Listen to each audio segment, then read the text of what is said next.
Bem, então uma boa noite para todos. Eu gostaria aí de agradecer primeiramente a Vanessa pelo convite. É uma alegria a gente ter essa possibilidade de estarmos juntos aí com os amigos de Fernando de Noronha, a quem enviamos o nosso abraço mais fraterno e caloroso a todos que nos acompanham daí e também de outras partes do Brasil ou até mesmo de fora, que os nossos corações possam realmente se unir na comunhão com o Mestre, que a gente possa sentir a alegria do Evangelho, que a gente se deixe inundar pela luz que, qual cachoeira bendita, esparge, desce do alto, rumo a todos nós, nos fortalecendo, nos enriquecendo de valores, de inspirações, de recursos para a nossa caminhada. Então, uma alegria imensa a gente poder partilhar esses momentos que partilharemos aqui nesta noite, e os nossos votos mais sinceros são para que cada um de nós, ao sair dessas reflexões, sinta-se mais motivado a seguir buscando com Jesus o discipulado. A condição de discípulos cada vez mais perto, cada vez mais próximos do seu coração, para assim sermos, nas suas mãos, melhores instrumentos do seu amor. E para refletir sobre isso, nós vamos voltar no tempo, buscando lá o Evangelho, buscando refletir sobre um momento muito marcante do Evangelho. Vamos refletir sobre a negação de Simão Pedro. Não no sentido de olharmos para o equívoco do irmão, para o tropeço do irmão, no sentido de qualquer julgamento, não, pelo contrário.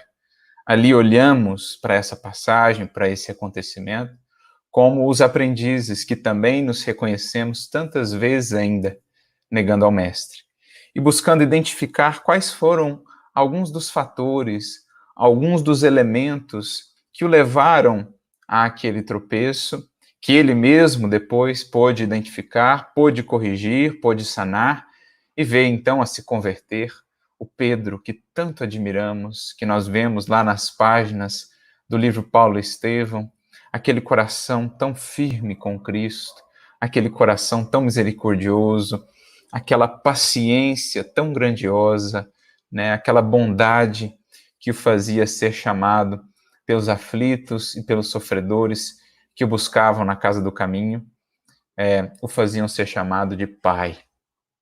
Então nós vamos, com o auxílio do benfeitor Emmanuel, fazer um estudo, né, iniciando aí a nossa reflexão sobre esse discipulado, que é a meta de todos nós, um estudo sobre a condição de Simão Pedro, sobre a própria evolução do seu discipulado, para a gente venha a entender, para que a gente venha a entender o que realmente espera-se de nós, no que diz respeito à aplicação do Evangelho, né, no que diz respeito a esse abraçar da proposta do Evangelho. E para isso nós recorremos a uma mensagem de Emmanuel que está no livro Caminho, Verdade e Vida, no capítulo 89, em que a gente vai ver toda a argúcia do pensamento de Emmanuel, toda a sutileza do pensamento do benfeitor, que vai no Evangelho fixar-se ali em uma expressãozinha singela, aparentemente assim, sem um sentido, sem um significado maior, mas da qual ele vai extrair toda uma reflexão preciosa para cada um de nós nessa busca por esse discipulado, e não só pelo discipulado, mas um discipulado cada vez mais de perto. Sermos discípulos realmente cada vez mais de perto. E como nós sabemos, se a gente vai no Evangelho de Mateus, no capítulo 26, a passagem da negação de Pedro se inicia ali do versículo 69 em diante, em que nós temos toda aquela descrição, né, das 3 vezes em que Simão Pedro vai negar, das 3 vezes em que ele é questionado se era ou não discípulo, seguidor de Jesus, ele que está ali no pátio, né, de Caifás, e é questionado a ele, e ele tem aquelas 3 respostas que nós já conhecemos, depois todo aquele desdobramento, o galo canta, ele se arrepende, o remorso, a lembrança do diálogo que ele teve antes, né, algum tempo antes com Jesus na última ceia, em que o mestre lhe alertou sobre os desafios, sobre as provações que estavam por vir, em que o mestre lhe legou aquela frase inesquecível que ecoou na sua consciência, no seu coração, naquele momento após a negação, quando Jesus disse a ele, Simão, que era ainda muito intransigente, muito duro para com os outros, Jesus lhe disse: Simão, Simão, Pedro, Pedro, ainda hoje, né, ainda nesta noite, vai descobrir que o homem no mundo é mais frágil do que perverso. Então, essas palavras ecoaram profundamente no seu mundo interior, uma vez que ele se reconheceu nessa fragilidade, lembrando da misericórdia do Cristo. Mas Emmanuel vai um pouco antes no texto. Lá no versículo 58, ele vai resgatar ali um versículo que vai estar, de certo modo, relacionado com toda a passagem da negação, que é descrita um pouco mais adiante, e vai se fixar ali em algumas expressões que vão nos ajudar a entender melhor, né, as raízes por detrás daquela queda, daquele tropeço de Simão Pedro. O versículo 58, em Mateus 26, é o selecionado por Emmanuel nessa mensagem do capítulo 89 do livro Caminho, Verdade e Vida, intitulada justamente O Fracasso de Pedro, em que Emmanuel vai se propor a refletir conosco sobre quais foram essas motivações, quais foram esses porquês daquele fracasso momentâneo, né, transitório de Pedro, porque sabemos o apóstolo, o discípulo, depois triunfou sobre si mesmo, venceu a si mesmo e, de fato, se consagrou por inteiro à tarefa do Evangelho, sendo aquele baluarte do cristianismo primitivo que todos nós hoje honramos e exaltamos em sua grandeza. Então, Emmanuel começa esse texto dizendo, né, que o fracasso, como qualquer êxito, tem as suas causas positivas. E ele quer conosco investigar quais foram essas causas, para que a gente possa analisar também em nossa vida se não temos cultivado aí essas mesmas raízes, se não temos tido a presença desses mesmos elementos em nossa vida que têm nos levado aí sucessivamente a negar o Mestre. Porque, como falávamos, fixamos às vezes Simão Pedro naquelas suas 3 negações e nos esquecemos que diariamente, tantas vezes, a que somos chamados aí ao testemunho, acabamos nós também por negar ao Mestre. Então buscamos, em analisando o tropeço do amigo, do discípulo, buscamos aprender também nós a como evitarmos os tropeços, as negações que ainda nos marcam a caminhada e muitas vezes a conduta. E o versículo, então, que Emmanuel seleciona, como dizia, versículo 58, e Pedro o seguiu de longe até ao pátio do sumo sacerdote. E entrando, assentou-se entre os criados para ver o fim. Então aqui nós vamos ver Emmanuel na sua grandeza do estudo do Evangelho. Aqui a gente vai ver Emmanuel brincando aí, né? Trabalhando com maestria as expressões do texto do Evangelho e extraindo para nós o teor, a essência espiritual, que é o que de fato nos importa. Porque a partir desse versículo que aparece aqui, simplesmente como uma descrição, num primeiro olhar, Pedro o seguiu de longe, entrou no pátio do sumo sacerdote, Caifás, e ficou ali entre os criados aguardando o desdobramento das coisas. Ou seja, nos parece um versículo absolutamente descritivo, né? Num primeiro momento, difícil de extrair aqui algum valor moral dessa passagem, desse versículo do Novo Testamento. E, no entanto, a gente vai ver o que é a grandeza do estudo do Evangelho à luz da doutrina espírita. O que é a grandeza desse processo, desse aprendizado, quando vamos conseguindo, então, a desentranhar o espírito da letra. Como nos dizia o apóstolo Paulo, fugindo da letra que mata, a letra que limita, a letra que tolhe muitas vezes o entendimento, o proveito, a compreensão, para buscar o espírito que dá vida. Porque de todas as páginas, de todas as palavras do Evangelho, ressoam, irradiam-se, né, essas palavras de vida eterna, esse espírito vivificante que nos cabe acolher para realmente transformar o nosso mundo interior. Então, a primeira expressãozinha aqui que já nos chama a atenção e que foi, de certo modo, um dos motes dessa nossa reflexão é essa expressãozinha de longe, né, que está muito relacionada com aquilo que nós propusemos como título, o discípulo de perto. Pedro diz-nos o texto, e Emmanuel vai nos trazer uma reflexão valiosa nesse sentido, seguia o mestre de longe. Então, embora a proximidade física que a gente vê em Pedro, né, ao longo daqueles 3 anos de convivência mais direta com Jesus, que ficava muitas vezes no seu próprio lar, que pescava com ele, nós vemos ainda um Simão Pedro espiritualmente distante do Cristo. E o próprio mestre, num certo sentido, já havia falado isso para Pedro, algo que até o chocou na última ceia, poucos momentos antes desses acontecimentos. Isso está narrado lá em Lucas, por exemplo, capítulo 22, versículos 31, versículos 32. Jesus traz aí alguns alertas para Pedro. Primeiro, alertando com relação às forças da sombra que buscavam joirá-lo como trigo. Buscavam cirandá-lo como trigo, ou seja, né, buscavam peneirá-lo, buscavam aferir a sua fé, realmente ver a sua firmeza e a sua fortaleza.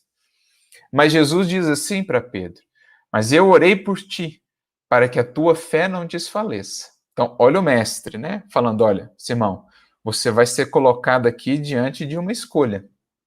Eu não posso tomar essa escolha por você. Não posso ser para você a força que cabe também você desenvolver. Mas eu orei por ti. O mestre orou por Pedro, para que a fé dele não desfalecesse. E então vem a informação, de certo modo, chocante. Jesus diz assim para Pedro: mas tu, quando te converteres, confirma os teus irmãos. Então, olha isso. 3 anos de convivência lado a lado, próxima. E, no entanto, Jesus diz que Pedro ainda não havia se convertido. É o que a gente pode depreender do sentido simbólico dessa expressão. Pedro ainda olhava o mestre espiritualmente à distância. Ele já tinha a admiração, já existia o encantamento, já existia o amor, mas ainda naquela postura meio acomodada, naquela postura ainda meio acomodada, né? meio presa ainda a certas conveniências, ainda não disposta a certos sacrifícios, a certos movimentos, ele ainda estava olhando o mestre de longe.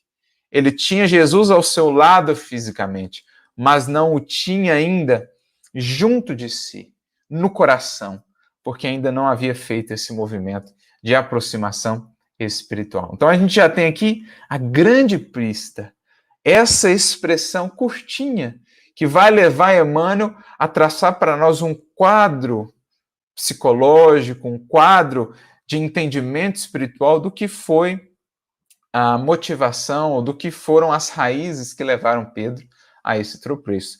A partir desse versículo, que está aí uns 10 versículos antes da passagem da negação em si. Ou seja, isso é estudo do Evangelho. É fazer essas pontes, é fazer essas amarrações, é colher essas pérolas e conectá-las, né, num fio de entendimento comum, trazendo aí uma grandeza ainda maior quando elas estão unidas, essas pérolas, do que elas já teriam por si mesmas quando separadas. Então, Emmanuel, ao comentar o versículo, não vou ler a mensagem inteira, mas mais adiante ele diz assim, falando dessas causas, né, do fracasso, do tropeço de Pedro, útil nesse particular é o exame de sua invigilância. Então ele está falando, ó, uma dessas raízes, um desses aspectos é a invigilância, lembrando que o mestre o havia alertado quanto à necessidade da vigilância. Pedro, Eis que Satanás quer te joiar como faz com trigo. É como se Jesus dissesse: Pedro, muita atenção. Pedro, muita oração. Pedro, busca aí a comunhão com o Pai para você manter o foco. Vigilância, atenção, olhai e vigiai, Pedro. Mas a gente vai vendo os discípulos deixando-se levar pela invigilância. A gente vai ver os discípulos naquele ato muito simbólico, né? Quando eles adormecem ali no jardim do Getsemane. Aquele é um símbolo desse sono da alma, ainda das ilusões, da desatenção, da invigilância, que os fazia, assim, muitas vezes presas também, mais fáceis, né? Ou mais influenciáveis dessas forças da sombra que atuavam ali em todo o processo da crucificação de Jesus, né? Tentando criar dificuldades, tentando criar empecilhos, tentando complicar ainda mais as circunstâncias, especialmente no que diz respeito aos discípulos, porque eles sabiam que o mestre era absolutamente, digamos assim, estava absolutamente protegido, né? Não se deixaria de qualquer maneira influenciar, dada a sua comunhão já com o Pai. Mas no entorno do mestre, buscavam eles ainda a fragilidade dos discípulos. Então, Pedro cedia a essa invigilância. E prossegue Emmanuel. O fracasso do amoroso pescador reside aí dentro, na desatenção para com as advertências recebidas. Mais uma vez, Jesus o advertiu. Pedro, Pedro. Né? Advertiu, inclusive, sobre a fragilidade lá, né? Pedro, cuidado com a sua fragilidade. Você vai perceber que você ainda é frágil esta noite, mas eu roguei ao Pai por ti para que a tua fé não desfaleça. Então, com essa frase, Jesus deixa claro que Simão poderia ter tomado outro caminho. O mestre mesmo estava orando para isso. Mas ele também o alerta: Simão, aproveita para ir mais fundo, aproveita para vencer aí certas acomodações, para realmente se converter, Simão. Porque Jesus diz que, mesmo depois de 3 anos de convivência mais direta, e cremos que ninguém, talvez, como Simão Pedro, tenha convivido tão diretamente com Jesus, pelo menos nesses 3 anos da missão pública do Cristo, Jesus disse que ele ainda não estava convertido. É que a conversão, efetivamente, é algo mais profundo, né? Esse vencer essa distância espiritual e realmente buscarmos estar perto de Jesus não é algo tão simples.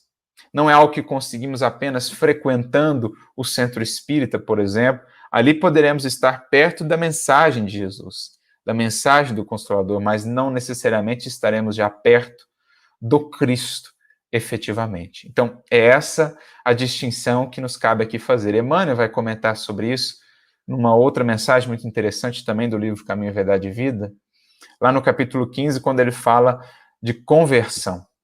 É o título da mensagem, e ele comenta justamente essa fala de Jesus para Pedro: quando te converteres, como a dizer que a conversão é algo mais profundo, é buscar estreitar essa proximidade efetivamente com Jesus, que Simão ainda não tinha, estava ainda de longe. E quando a gente vai no Boa Nova, por exemplo, lá no capítulo 26, né, a negação de Pedro, Humberto de Campos traça para nós com mais clareza o quadro psicológico do discípulo antecedendo ali o momento da negação.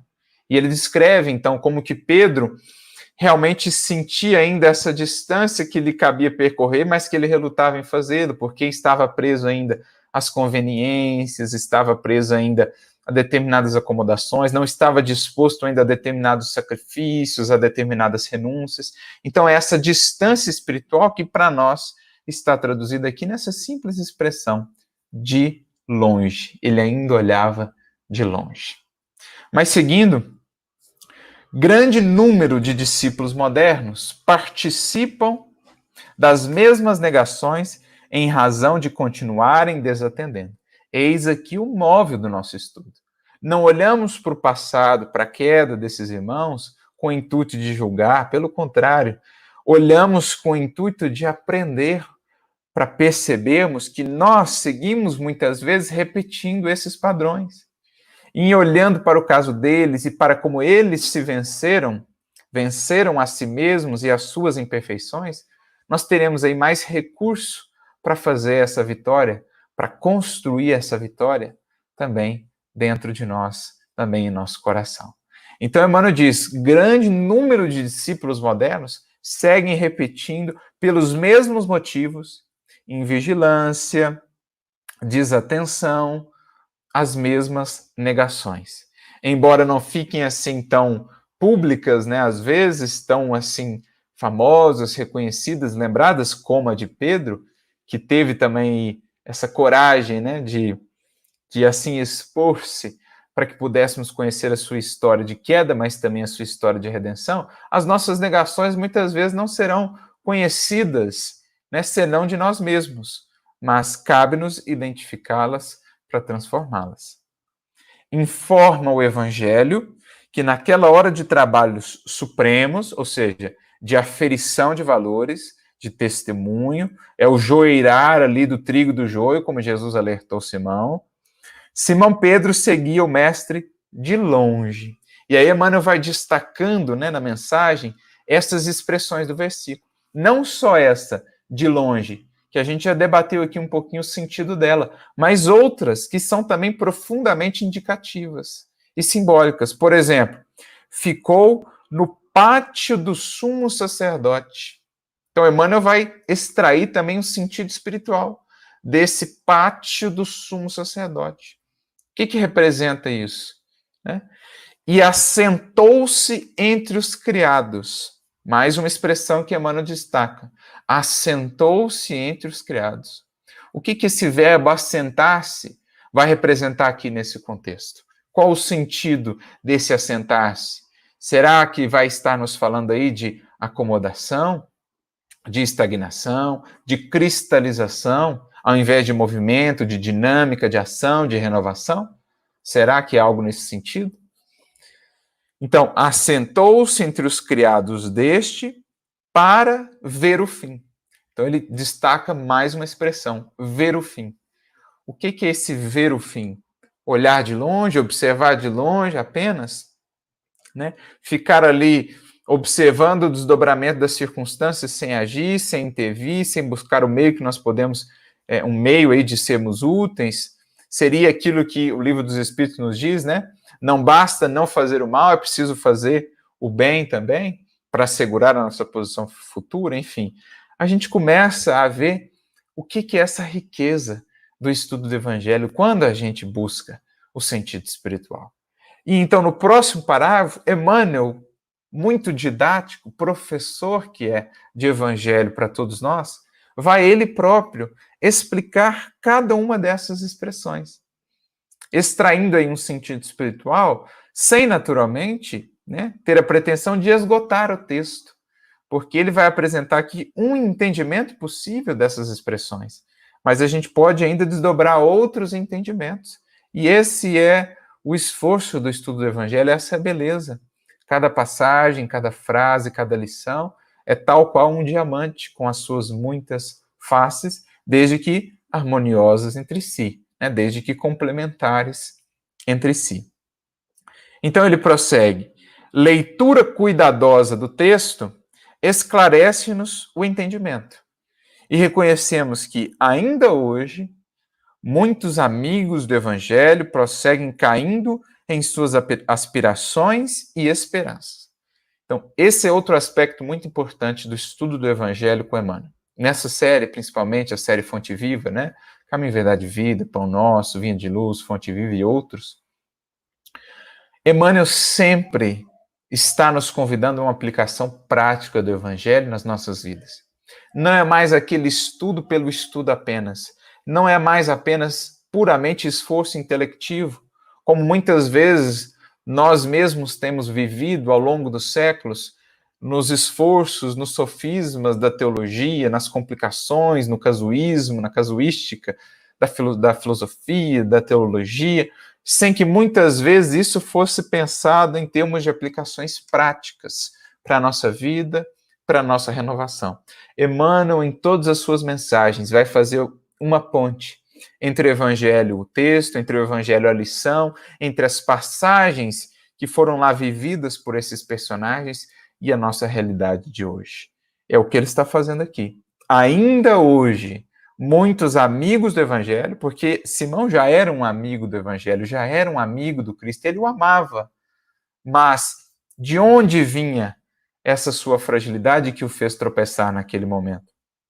Desses fatores que ele está nos apresentando, que são os fatores que muitas vezes nos fazem cair nas nossas aspirações e nas nossas esperanças.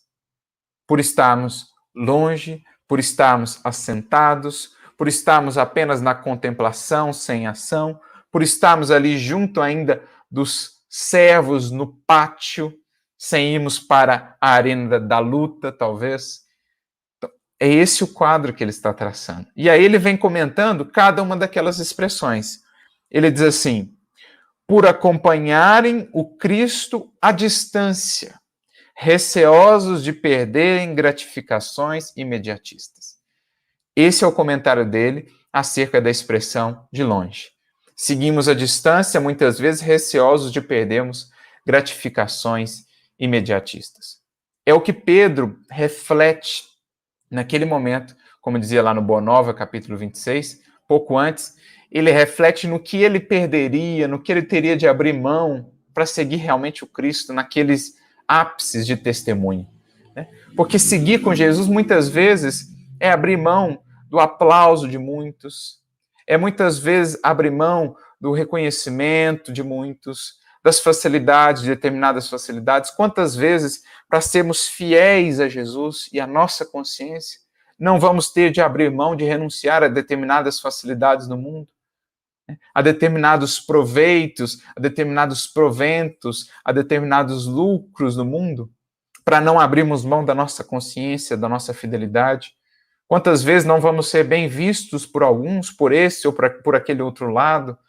Então, na nossa falta de disposição, né, de perder determinadas gratificações imediatistas, muitas vezes trocamos aquilo que é transitório e efêmero, trocamos, né, aquilo que é duradouro e eterno, esse estar mais próximo de Jesus, esse desenvolver os valores do Evangelho, trocamos por aquilo que é transitório e efêmero. E depois vem o arrependimento, depois vem as lágrimas amargas, como no caso de Simão Pedro. Então isso é muitas vezes esse estar de longe. Abraçar efetivamente o Evangelho não é tão simples assim. Implica em renúncias, implica em não ser bem visto por todos, em não agradar a todos. O próprio mestre nos dizia, né? Se agradamos a todos, cuidado, porque muitas vezes estaremos então adaptando a nossa postura moral, nosso procedimento moral, para sermos aí reconhecidos, sermos aplaudidos. Ai de vós se todos disserem bem de vós, já dizia Jesus, porque nos cabe antes sermos fiéis à consciência. Como diz Gamaliel para Saulo, quando este ainda era o perseguidor do cristianismo nascente, e Gamaliel intervém, né, para salvar Pedro, João e Filipe, e tentou também salvar Estevão, mas nesse caso Saulo não transigiu. Mas enfim, quando Paulo diz assim para ele, né, a sua atitude me decepciona profundamente. E então Gamaliel diz assim, mas você deve bem saber, né, meu discípulo, meu filho da alma, que o homem sincero, no cumprimento de deveres sagrados, não deve se importar tanto com aqueles que o lamentam ou com aqueles que o elogiam. Deve antes buscar, naturalmente, o cumprimento dos deveres sagrados. Pedro ainda oscilava nesse sentido. E quantas vezes a gente não contemporiza aqui, a gente não nega o mestre ali, a gente não deixa de avançar num testemunho ali, porque estamos receosos de perder aí o reconhecimento de alguns, os aplausos de outros, determinadas facilidades materiais, lidar com a incompreensão. Isso é o estar de longe. Mas ele prossegue. Quando chamados a testemunho importante, demoram-se nas vizinhanças da arena de lutas redentoras, ou pátio, né? O símbolo do pátio. Aquele que está no pátio é aquele que ainda não entrou na arena de fato do bom combate.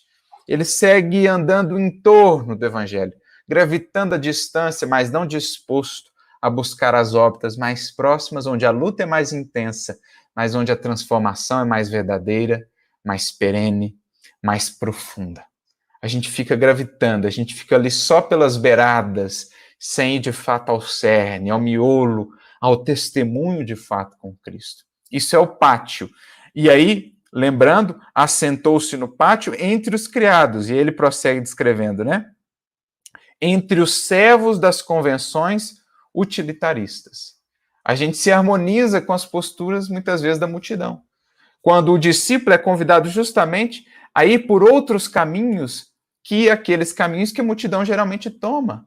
E justamente por isso, o discípulo passa a ser o traço de união, de conexão entre o Cristo e a multidão, porque ele abre novos horizontes para a multidão. Ele toma posturas diferentes, ele não segue o caminho da multidão, o caminho da massa, o caminho que todos têm seguido. Porque não é sinal de saúde, não é sinal de renovação interior seguir o caminho que tantos têm tomado e que tem gerado tantas aflições, tantas angústias, tanto desespero para tantos. É preciso tomar outros caminhos. É preciso seguir pelos caminhos ainda não tão percorridos do perdão, ainda não tão percorridos da indulgência, ainda não tão percorridos da misericórdia.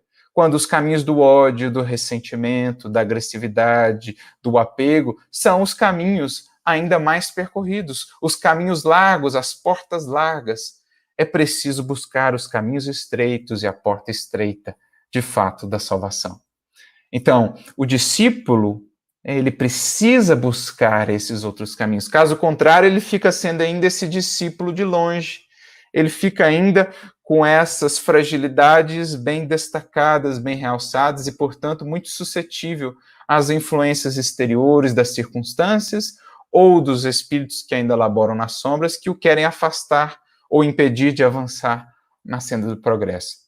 Então, olha que lindo isso, como que Emmanuel vai desentranhando para nós o sentido espiritual desse versículo, como dizíamos antes, aparentemente sem um ensinamento moral, e que agora se nos configura de tamanha riqueza. Então a gente precisa ter muito cuidado se nós não estamos aí nos assentando nos pátios, né, da acomodação, do convencionalismo, para não desagradar, para não ser aquele que, né, tá lá uma conversa entre amigos, a maledicência à solta, falando mal desse e daquele outro. A gente entra também para não ser o diferente, para não ser o chato, a gente começa a comentar aquilo também, ao invés de buscar os caminhos de mudar a conversa para outro rumo, de trazer algo edificante. Quantas vezes nessas coisas mais singelas da vida a gente não se assenta junto aos servos das convenções utilitaristas? Porque o utilitarismo é isso, é sempre pensar ali no mais imediato, naquilo que não me tira a acomodação, aquilo que não me causa incômodo, desconforto, quando muitas vezes aquilo que não me causa desconforto agora vai ser um grande desconforto depois, quando a minha consciência me cobrar pela postura que não foi tomada de maneira adequada. Mas ele segue ainda, assentando binóculos de exame, a fim de observarem como será o fim dos serviços alheios.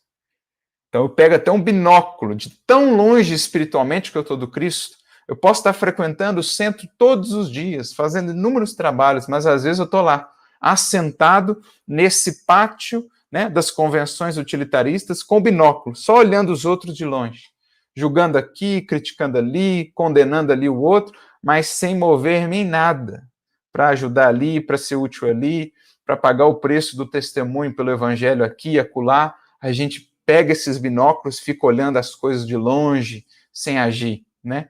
Nessa acomodação, sem tomar aí a posição com Cristo. Lembrando que Jesus nos dizia, quem comigo não ajunta, espalha. Não há posição neutra aí. Ou assumimos o compromisso com o bem, ou então damos campo de atuação para o mal. Então aqui a gente vê esse quadro espiritual que estava aí por detrás, nos bastidores da negação de Pedro e das nossas negações. E cabe-nos agora refletir qual é a distância do nosso discipulado. Mais do que a presença física no grupo de estudo, na palestra, na atividade de sopa, na atividade de auxílio aos enfermos, mais do que isso, porque isso pode não dizer muita coisa. Qual é a minha distância espiritual? Eu estou realmente buscando, como Pedro o fez depois, aproximar-me de Jesus? A chegar-me mais perto dele para que ele esteja mais perto de mim? Eu estou buscando endireitar os meus caminhos, ganhar mais profundidade de vivência e de comunhão com Cristo, para sentir a sua presença, me fortalecendo para os testemunhos, para as lutas, para manter-me fiel nas circunstâncias mais difíceis? Essa é a ideia. Porque eu preciso buscar aproximar-me, né? Como dizia o evangelista, apóstolo também, né? Tiago, na sua epístola, ele diz lá em Tiago 4,8, né? Achegai-vos a Deus e Deus se chegará a vós. A gente pode aplicar isso ao Cristo também. A partir do nosso esforço por estar mais perto dele, é que ele então se faz mais perto de nós. Nesse esforço por endireitarmos caminhos, por vencermos essa distância das convenções, dos interesses pessoais, né, dos melindres, das paixões, daquilo que nos prende ao velho eu. Se a gente se dispõe a vencer isso, a gente sente cada vez mais o calor do coração do Mestre, a presença amiga de Jesus. Esse é o discipulado de perto, diferente desse discipulado de longe que Simão tinha até então. Ele depois soube buscar, em anos de trabalho intenso na Casa do Caminho, junto aos enfermos, aos aflitos, que eram a própria presença de Jesus ali. Toda vez que a um destes amparardes, a mim mesmo fazeis. A partir disso, Pedro foi ganhando proximidade, intimidade, e se tornou o discípulo tão de perto que hoje nós valorizamos e exaltamos em sua grandeza. É o que Emmanuel diz no capítulo 16 do livro Caminho, Verdade e Vida também, quando ele fala lá do endireitai os caminhos, né, a frase de João Batista, ele diz assim: se queres que o Cristo venha santificar a tua existência, poderíamos pensar, se queres realmente esse discipulado de perto, santifica aí os teus caminhos, endireita os teus caminhos, regenera os teus impulsos, desfaze as sombras ao seu redor e senti-lo-ás ao teu lado com a sua bênção. Então, é o movimento que nos cabe fazer para vencer essa distância, porque ele já se aproximou ao máximo de nós. Sempre faz o esforço para estar ao máximo, né, o mais perto de nós possível. Mas há a distância que ele não pode percorrer por nós, que é a distância que nos cabe aí percorrer em termos de esforço pessoal para estarmos mais junto dele. E aí, nesse sentido, nós recorremos a um outro texto muito interessante, agora de irmão X, Humberto de Campos, no livro Pontos em Contos, cujo título é justamente O Discípulo de Perto. Se a gente viu aquela primeira condição de Simão Pedro ali como o discípulo de longe, vamos agora ver a descrição do que é esse discípulo de perto nas próprias palavras de Jesus. E irmão X vai contar o caso de um indivíduo que buscou o mestre ali em Jerusalém, pouco antes da crucificação, quando Jesus faz a sua última viagem para Jerusalém, adentra na cidade, recebido ali com hosanas, né? A entrada triunfal em Jerusalém. E então Efraim, filho de Atade, busca o mestre, porque ele havia ouvido falar grandes coisas sobre os seus prodígios, sobre as suas curas, e imaginava que ele, enfim, seria aquele libertador do povo de Deus, que haveria de conduzi-los novamente à posição de poder, e que haveria, então, de distribuir os cargos, as riquezas, àqueles que estivessem mais perto dele. Então, esse Efraim logo pensa, então, vou buscar estar junto dele, né, para garantir ali o meu quinhão, para garantir o meu cargo, para garantir ali, né, a minha riqueza, parte dos despojos, enfim. Mais ou menos como aconteceu com João e Tiago, né, quando a sua mãe, Salomé, buscou Jesus dizendo, olha, dá aí aos meus filhos um lugar à sua direita e outro lugar à sua esquerda, né? Ou seja, no teu reino, quando você tomar o poder, ainda tinha uma visão muito material do reino de Jesus, guarda aí um lugarzinho aí, um ao seu lado direito, outro ao seu lado esquerdo, como os maiorais. E então Jesus diz, não sabeis o que pedis. Podereis efetivamente beber o cálice que eu vou beber e passar pelo batismo que eu passarei? Então, assim, Jesus está falando, olha, ainda não entenderam o que é essa proximidade, né? Qual o preço que ela pede, mas também qual as bênçãos que ela traz. Esse estarmos mais perto de Jesus.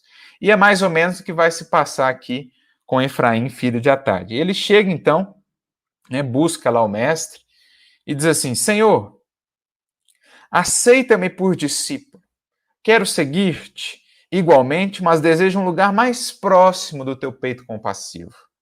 Venho disputar-te o afeto, a companhia permanente, pretendo pertencer-te de alma e coração.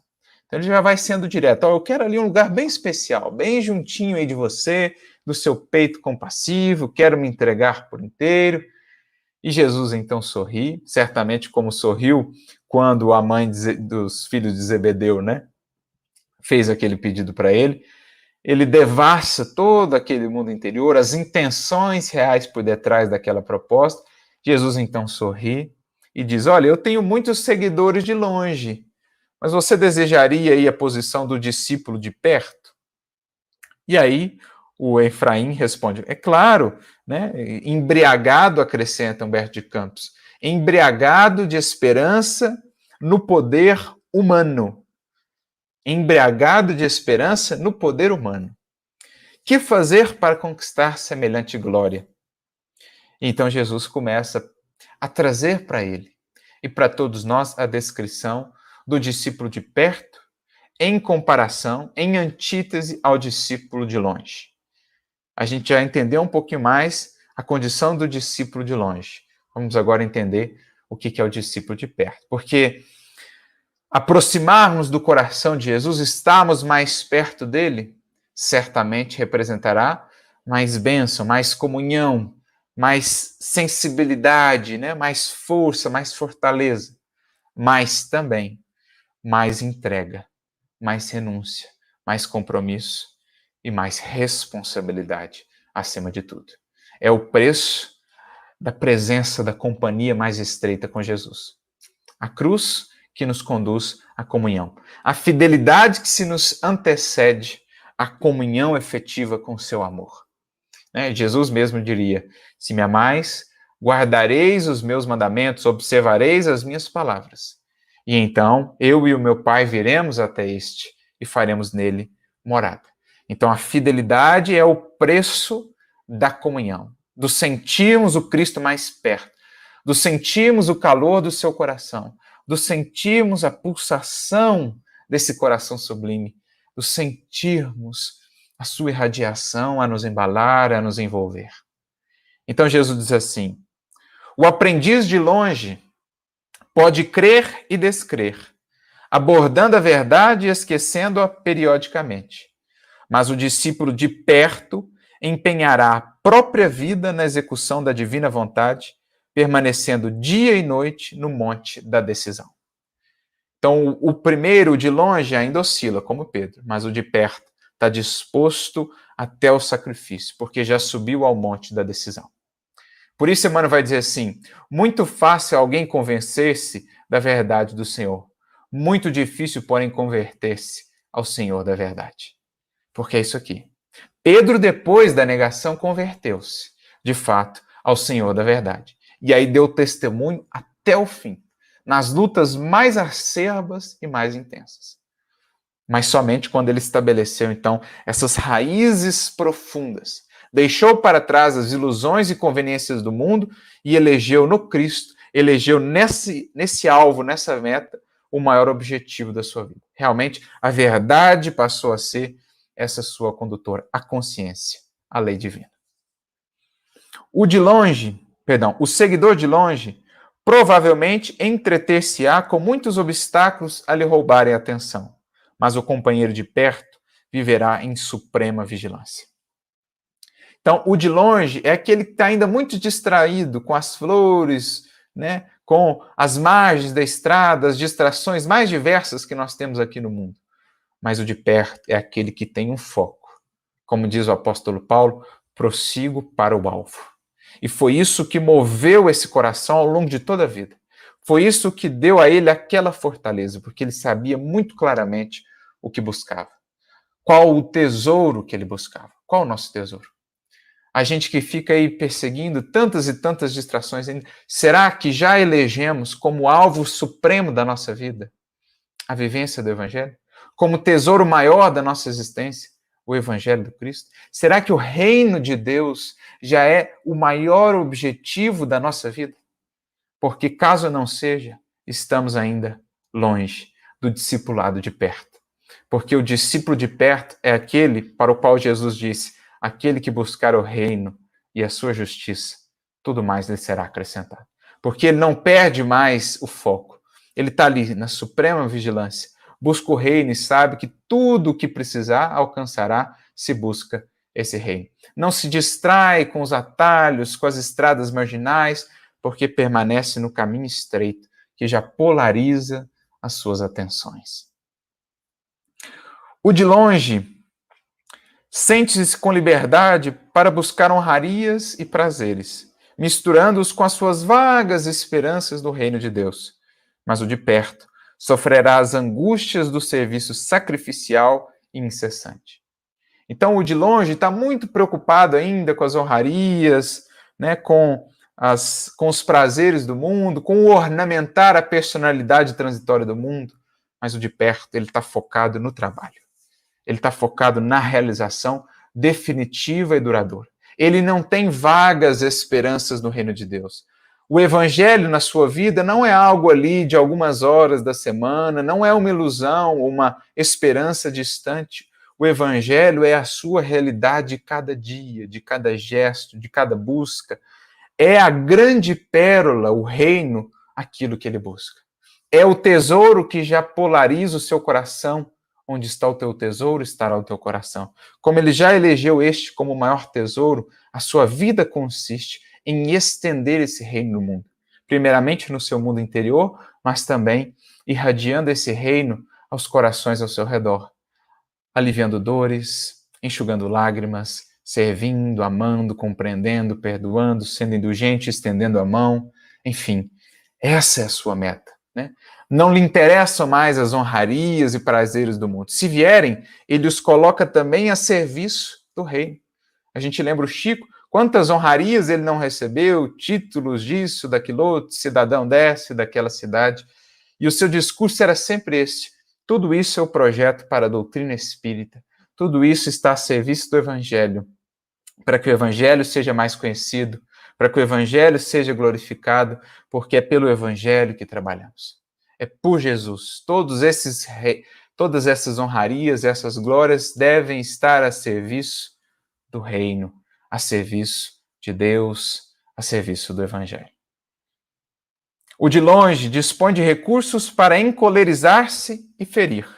O de perto armar-se-á, através dos anos, de inalterável paciência para compreender e ajudar.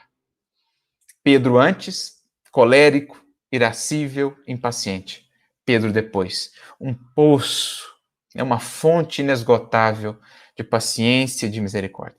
E essa é a grande arma do cristão, porque a paciência tudo vence, tudo supera. A paciência, que é a ação ou obstinação, como nos diz Emmanuel, pacífica nas obras a que nos propomos realizar, a paciência com auxílio aí do tempo, tudo vence, tudo supera, tudo transforma, tudo renova. Essa é a grande arma do cristão, que o faz superar todas as dificuldades, que os faz amparar e auxiliar mesmo os espíritos mais renitentes ainda nos tropeços, que o faz superar as suas imperfeições ainda mais arraigadas, porque ele é paciente, porque ele é perseverante. Ele não é impulsivo, ele não se deixa levar, arrastar pelas paixões, pelas circunstâncias. Ele reflete, ele se governa e ele prossegue sempre. O de longe alegará dificuldades para concentrar-se na oração, experimentando sono e fadiga.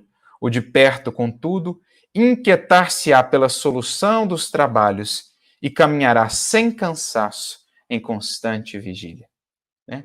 Às vezes a gente acha difícil concentrar ali 1, 2 horas, né, no estudo, ou concentrar alguns minutos na oração, mas não achamos difíceis horas e horas assistindo séries, ouvindo uma conversação menos digna, muitas vezes maledicente, não edificante. Por quê? Porque ainda estamos longe, não buscando o discipulado de perto, porque quanto mais perto orbitamos em torno do Evangelho, em torno de Jesus, mais força encontramos, né, para os trabalhos, mais força encontramos para permanecermos firmes, fiéis no trabalho a realizar. A alma que caminha no amor, já dizia São João da Cruz, não descansa e nem se cansa, porque justamente por gravitar em torno do amor, ela está incansavelmente buscando a possibilidade de ser útil, mas também não se canse porque está infinitamente se refazendo, né, a cada dia nessa fonte, nessa força que jamais se esgota, que é a força do amor. O de longe respirará em estradas floridas, demorando-se na jornada quanto deseje. O de perto, porém, muita vez seguirá comigo pelo atalho espinhoso. Então, o de longe busca só os caminhos floridos ainda. O de perto segue como mestre pelos caminhos já espinhosos, reconhecendo que com Jesus, um espinho tem 1000 rosas, quando muitas vezes, sem Jesus, uma rosa tem 1000 espinhos. O de longe dar-se à pressa em possuir. O de perto, no entanto, encontrará o prazer de dar sem recompensa. Então, um quer ainda trazer para si, outro já encontra a glória e a alegria de levar para os outros, que é a dinâmica da própria vida, a dinâmica enriquecedora da existência. Quem mais dá, mais recebe para seguir doando. Assim como o próprio Criador é a fonte por excelência da doação, assim será o discípulo de perto. O de longe somente encontra alegria na prosperidade material. O de perto descobre a divina lição do sofrimento. Então, o de longe está buscando apenas os caminhos de facilidades no mundo, muitas vezes marcadas pela inércia, pela estagnação em espírito. Já o de perto busca muitas vezes as experiências mais difíceis, as acolhe quando essas o visitam, buscando a riqueza do espírito que se desenvolve, que se depura nessas circunstâncias mais difíceis. O de longe padecerá muitos melindres, ou seja, o ego, a personalidade, a casca ainda do ser. O de perto encher-se-á de fortaleza para perdoar sempre e recomeçar o esforço do bem quantas vezes se fizerem necessárias. Ou seja, o de perto já colocou a causa acima de si mesmo. A causa, o mestre, já é mais importante do que os seus caprichos, do que o seu querer. E ele então sabe perdoar, sabe compreender para sempre estimular a causa, a obra, sabe passar por cima de quaisquer melindres. Como nos diz lá o Espírito de Verdade no capítulo 20, os obreiros do Senhor. O de longe não cooperará sem honras. Então ele quer logo saber as retribuições, o reconhecimento, os aplausos, onde o seu nome vai ficar escrito. Agora o de perto servirá com humildade, obscuro e feliz, porque o mestre o conhece, não é? E isto basta. O de longe adiará os seus testemunhos de fé e amor perante o Pai, sempre postergando a afirmação, a arena da luta, o bom combate. O de perto, entretanto, estará pronto a aceitar o martírio, em obediência aos celestes desígnios a qualquer momento. Não é mais faça-se a minha vontade, é em tudo cumpra-se em mim a vontade do Senhor. Como Jesus o fez, como tantos nos ensinaram a fazer.